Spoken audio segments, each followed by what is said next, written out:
Nous passons maintenant au projet DLH 116 et aux amendements 126, 127 et 134. Il s'agit du plan de soutien aux acteurs économiques et associatifs pendant l'épidémie de Covid-19, mesures d'exonération de loyer à certains professionnels locataires de la ville de Paris. La parole est à Daniel Simonet qui en profitera pour présenter son amendement 134. Oui, alors d'abord, évidemment, je salue la mesure d'exonération de loyer pour les locaux d'activité, à la fois de commerce, d'associations, de petites entreprises qui ont perdu la totalité ou une partie de leurs revenus. Donc ça, c'est une bonne chose. Et d'ailleurs, je m'appuie justement sur ces mesures d'exonération qui ont été possibles pour qu'elles soient étendues, mais ça, c'est dans un autre vœu, aux ménages qui ont perdu la totalité ou partiellement leurs revenus. Ça me semble important, mais on en parlera plus tard. Là où j'attire votre attention, c'est que je trouve que dans la délibération, vous n'abordez pas tous les cas de figure. Et je voudrais attirer votre attention sur le cas de figure de ceux qui ont leurs locaux d'activité, artistes ou artisans, notamment au frigo dans le 13e arrondissement, parce qu'ils sont assujettis à des loyers.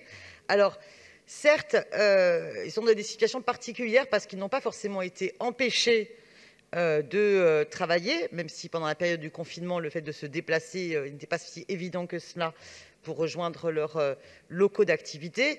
Mais de fait, ils ont eu 0 commande. Et qui dit 0 commande dit 0 revenu.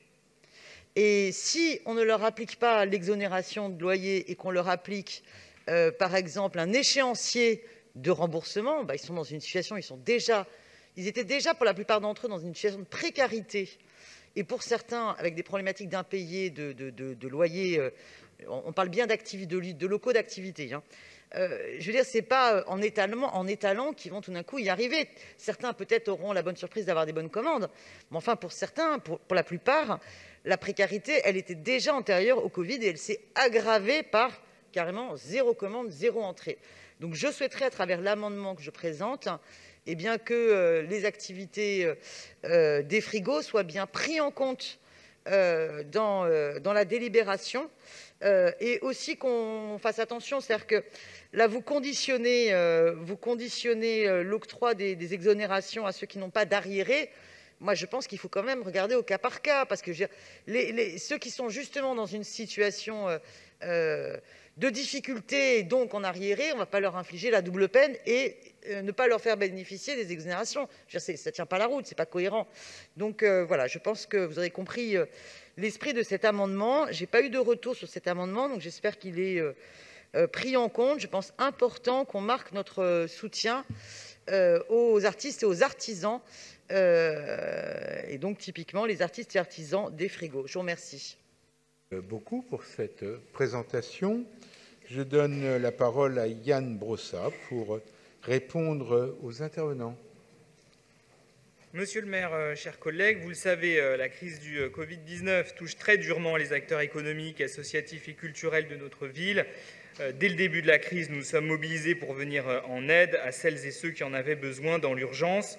Je pense notamment à l'effort de solidarité qui a été porté par nos bailleurs sociaux à destination des habitants, mais aussi du tissu d'acteurs économiques qu'ils hébergent dans les différents locaux qu'ils possèdent. Il a donc été décidé, et en cohérence avec la politique que nous menons depuis le début de la crise, de soutenir 350 acteurs associatifs, économiques et culturels qui sont hébergés dans les locaux, non pas de nos bailleurs sociaux, mais directement dans des locaux propriétés de la ville de Paris. C'est donc l'objet de cette délibération. Ces structures économiques, culturelles, associatives bénéficieront ainsi d'exonérations de loyer, dont le dispositif est en tout point similaire à celui qui s'applique chez les bailleurs sociaux et pour les locataires de la SEMA-Est. Les exonérations de loyer et de charges concerneront ainsi une période allant de 3 à 6 mois, bien au-delà des recommandations nationales sur ce sujet, et c'est un acte fort dont nous pouvons collectivement nous féliciter. Il est en effet indispensable de soutenir ce tissu d'acteurs qui contribuent à faire de Paris la ville que nous connaissons, son offre culturelle, son dynamisme, son commerce de proximité, ses acteurs associatifs engagés pour la justice sociale. Et donc, nous souhaitons pouvoir procéder à ces exonérations par le vote de cette délibération. Plusieurs amendements, vous les avez présentés, ont été déposés sur cette délibération. Je vais y répondre rapidement.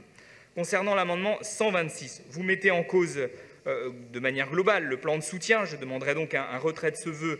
À défaut, j'y émettrai un avis défavorable. Sur le fond, cela renvoie à une discussion plus globale qui sera menée avec les maires d'arrondissement, vous le savez. Concernant la demande exprimée par l'amendement 127, un point important, ce plan d'exonération a été conçu pour répondre à une urgence et à une situation exceptionnelle, à savoir la fermeture ou la cessation d'activité du fait du confinement. La durée d'exonération prévue par la délibération vise à répondre à cela, et je répète que les exonérations sont bien supérieures aux recommandations nationales. Je donnerai donc un avis défavorable à votre amendement. En revanche, nous sommes bien conscients que certaines activités sont durablement touchées par le contexte, bien au-delà du confinement, et donc je n'exclus pas qu'il y ait d'autres mesures qui soient prises par la suite pour les soutenir.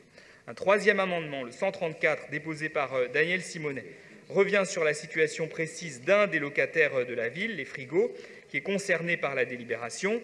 Le plan de soutien tel qu'il est présenté ici édicte un certain nombre de règles qui s'appliquent à tous, et il n'est donc pas possible de donner suite à un signalement de la sorte. J'émettrai donc un avis défavorable à ce vœu, mais je ne doute pas qu'un suivi très fin de la situation sera réalisé. Enfin, non, mais en fait, c'est tout. C'est tout. Donc, je crois que j'ai répondu. Non, mais je voulais répondre aux écologistes, mais comme ils n'ont pas fait leur intervention, je ne peux pas répondre à une intervention qui n'a pas été faite. Oui, mais il n'y avait pas d'intervention prévue, donc que la sérénité remplisse ton cœur, chère Yann. De ce fait, je m'adresse au groupe Changer Paris. L'amendement 126 est-il maintenu? Oui. Donc, de ce fait, avis défavorable de l'exécutif. Je le mets aux voix. Qui est pour? Qui est contre? Qui s'abstient? Il n'est pas adopté. Puis-je considérer que le vote est identique sur l'amendement 127? Même vote. Il n'est pas adopté. Je mets aux voix l'amendement 134 déposé par Daniel Simonet. Qui est pour? Qui est contre? Qui s'abstient? Il n'est pas adopté.